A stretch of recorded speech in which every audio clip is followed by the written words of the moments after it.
for regional integration. The summit, South Asia Economic Summit that he hosted, set very high standards for the cities. So, Posh, you have the floor. Thank you, Dr. Chaturvedi. Well, let me start with the wise word of Dr. Bhattacharya. Well, I mean, his conclusion was South Asian think tank are well placed to engage on issues of sustainable development, and he also rightly identified the activities of South Asian think tank, like community policy dialogue, analytical research, and also working on issues of data and contextualizing SDG in South Asian context. But he pointed out some weakness of South Asian think tank, like the issues of quality. And also, I mean, we don't recommend concrete actions. I mean, these are some of the problem with the South Asian think tank. And why it is so? Maybe, I mean, during our MDG period, we could not put MDG at the forefront of our institution. And maybe SDG issue was simply a residual activities for our institutions. That could be the reason, I mean, we could not produce good quality report with actionable recommendation. So my proposal is, okay, I mean, we all think tanks, let's have, I mean, some unit in our respective, I mean, think tank. Or if it is not possible, I mean, to have unit, okay, let's designate, I mean, some of our officials as the champion of SDG. And in our case, I mean, in Saudi, I mean, we have established Saudi Center for Sustainable Development, and Excellency Ambassador Gyanchandra Acharya has kindly consented to lead that center. So maybe, I mean, we can focus our activities on SDG. And the second thing, well, Dr. Dev, he proposed, I mean, to have this network of South Asian, a network for SDG, SAS, isn't it? South Asian Network for SDG. Well, my proposal is South Asian Alliance for SDG. I mean, I'm not an student of literature, but maybe, I mean, network could be a loose term. When we say alliance, then we are also supporting, I mean, think tank, each other, we are supporting with each other. I mean, that could be a broad, I don't know. But another alternative would be alliance for, then again it comes South Asian Alliance for SDG. So again it comes SAS. It's the same, I mean, acronym. And the second point I would like to highlight is, like, I mean, our Niti Ayog Vice Chair, he proposed, I mean, to have some sort of dashboard, I mean, for SDG. Maybe, I mean, we can maintain South Asian think tank. We can maintain that dashboard for SDG, and we can put, say, research and what kind of research we are doing. I mean, where think tank has been engaging on issues of, and that could be, I mean, maintained and fed by the concern, I mean, this think tank. And maybe, I mean, if possible, SCAP could provide, I mean, some sort of secretariat for that alliance. I mean, there we'll have this all kind of information. I mean, if we are having the problem on data, okay, we'll put over there. And if we are doing the research activities, if there are others, I mean, related document, we can put, I mean, all those, upload, I mean, all those from all of the country. That could be, I mean, one solution. Well, we do one activity. Okay, thank you. I stop over here. Thank you. Thanks, Professor Posh Pandey. I think this session was very interesting, extremely useful. I see that we are already running out of time. And of course, I see patience is also running out. So I think just whatever I gathered from all of my panelists here, I have tried to put that together in the 4 points that I had raised in the beginning, and that would help us conclude as I get Dr. Nagesh here on the dais when we get into a quick conclusion of the session and the day. The first, of course, was the point in terms of the very idea of knowledge gap, and everybody realizes the fact that there is need and there are opportunities for us to bridge the knowledge gap. Somebody has suggested even the themes, but definitely SDG related data access, analytical research, and quality of research that needs to be improved, as Professor Pushkar Pandey emphasized. More focused approach probably would help us move forward with the quality research. I got here some brochures of RIS. We have launched some efforts on capacity building. With help of India's Exim Bank, we do a 10-day summer school on quantitative techniques in international trade theory and practice. We can broaden it up and include a program related to some of the techniques that are required. But even within SDG, RIS has launched an ITEC program with Ministry of External Affairs. We are getting diplomats from all different countries, and this time we got 40 diplomats in the first program on SDGs. We would be very happy to extend it to all our South Asian partners for a more focused approach, and it can be part of whatever name we give to our network to become a sort of a partner with that training program. So that's all about my first point related to knowledge gap. Institutional dimension and framework. 3-4 very good suggestions have come on the table.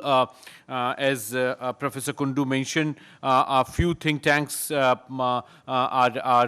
known, but we can make a sort of network, and that's really the idea. So as I proposed in the beginning, we would start this network with select very few think tanks so that there's a nucleus.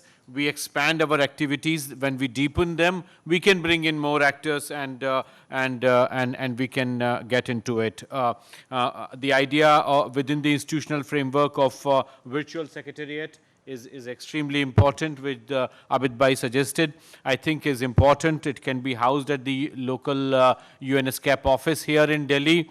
We can all provide support. I also see your point in terms of institutions identifying one person as contact point for spearheading the activities. So that is well taken. The third point about modalities and activities, again, 4 very interesting suggestions have come up. The first is reinterpreting SDGs for South Asia. A report on this for the HLPF next summer in New York would be absolutely important and very timely.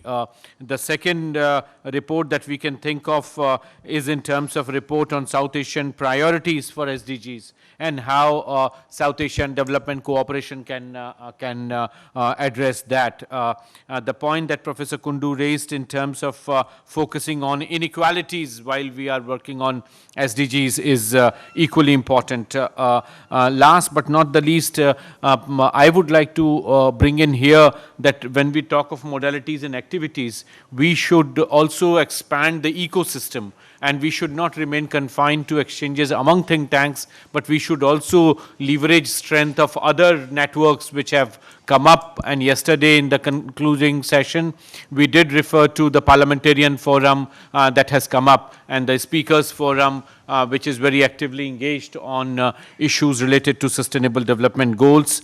We also have SAARC Secretariat here and BIMSTEC Secretariat.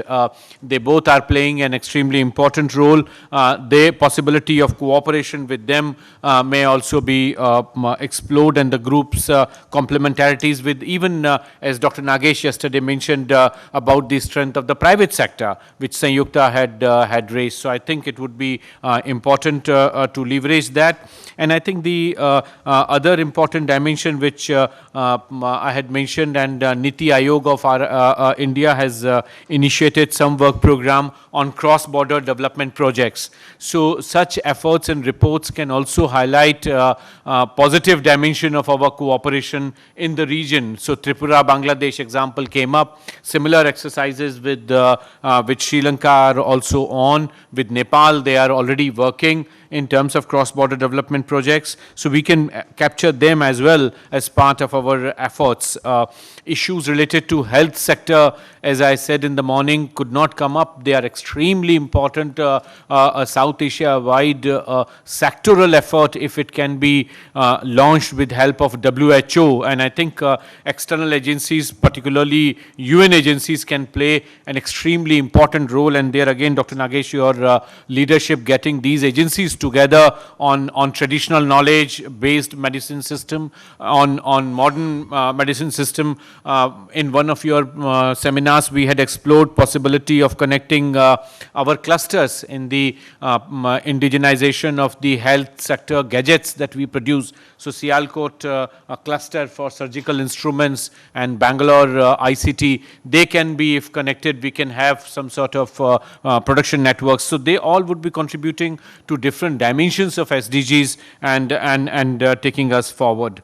On the last, the idea of naming the network also came up. I think both these suggestions are extremely interesting. My recommendation would be that we ponder over it, and good that Debuda has suggested us. SAS is a very, very appropriate, I think, depiction of how important SDGs for everybody is. And SAS is a word, I think, well understood in Nepal, India, and I'm sure, I don't see Bhutan, but definitely I think Bangladesh and Pakistan and India, we all understand SAS. So it's there. Sri Lanka, I hope we can make you understand what we are talking of. But anyway, at this stage, we defer that decision. We would take that call. Advisement. We would do a bit of crowdsourcing on that. And let me quickly open the floor for a few minutes for intervention, any suggestions, ideas that you want to give, and then we would have to close it in few minutes. I do not see any hands coming up. Oh, Excellency, please. Yes.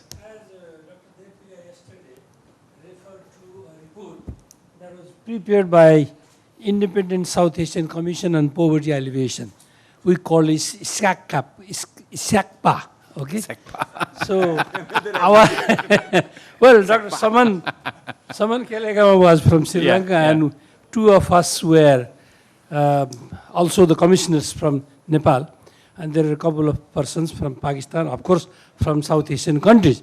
So what we merely tried to do was, we worked pretty hard for several months and prepared a document called SDGs.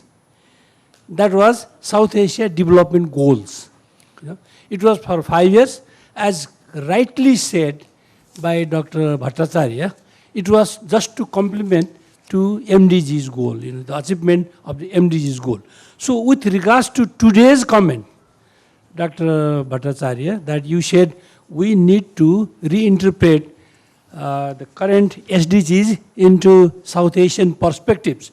If that's the case, the kind of methodology that was adopted, the kind of indicators that we developed, I vaguely remember it was livelihood, health, environment, education, and so forth, you know. So there are significant targets and several goals, couple of dozens of goals. So if we go very quickly through that particular report, which is lying idle at SAARC Secretariat. Because in each of the SAARC member countries, that particular report, based on the directives given by the head of the government of SAARC during the summit, it was indigenized in the national planning by the planning commissions of each of the countries. Dr. Jilulur Rahman from Bangladesh was one of the commissioners. We worked together. So I would suggest that that particular report be reviewed when we intend to reinterpret SDGs into the South Asian perspective. Thank you. Thank you. Mr. Verma. MC Verma. I was at a think tank earlier for 6 years, that is ICRIER, and I have worked with a lot of international organizations. You have already mentioned the importance of the health sector. I want to reiterate and re-emphasize that health sector requires a lot of regional cooperation, especially in terms of dealing with epidemics, pandemics, and all kinds of other things, including cross-border pollution, and which also affect the health of individuals. But we must also cover in the same thing why stunting takes place and what are the solutions for that. Because in India also, the number of stunted children is very high. It's around 1/4. May not be as high as 1/3.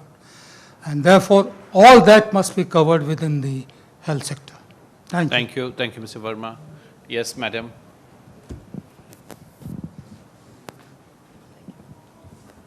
Many congratulations for this excellent initiative. I think it's much needed. I would just reiterate 2 or 3 points. I think it would be important to keep the compass very much focused